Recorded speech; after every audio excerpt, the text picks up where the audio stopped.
நீங்க அரசியலுக்கு வர்றதுக்கு முன்னாடி மக்களுக்கு என்ன பண்ணிருக்கீங்கன்னு பப்ளிக்கா சப்மிட் பண்ணுங்க. இப்ப நீ சார்ந்திருக்க கட்சியில பல எம்எல்ஏக்கள் அரசியல் வரதுக்கு முன்னாடி என்ன பண்ணாங்க தெரியுமா? ரவுடிசமும் கட்ட பஞ்சாயத்து தான் பண்ணாங்க.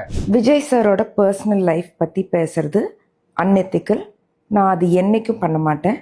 நீங்க அரசியலுக்கு வர்றதுக்கு முன்னாடி மக்களுக்கு என்ன பண்ணிருக்கீங்கன்னு ஒரு லிஸ்ட் பப்ளிக்கா சப்மிட் பண்ணுங்க.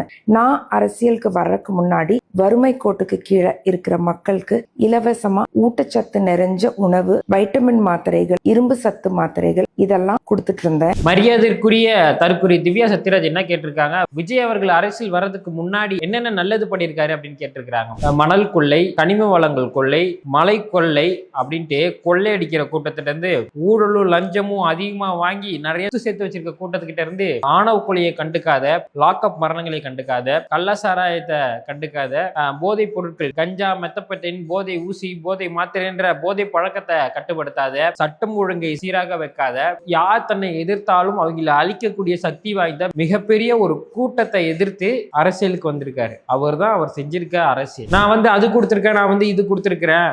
மக்கள் என்ன பிச்சைக்காரங்களா? நீங்க எப்பவுமே நீங்க கொடுக்குற இடத்துல இருக்கணும், மக்கள் வாங்குற இடத்துல இருக்கணுமா?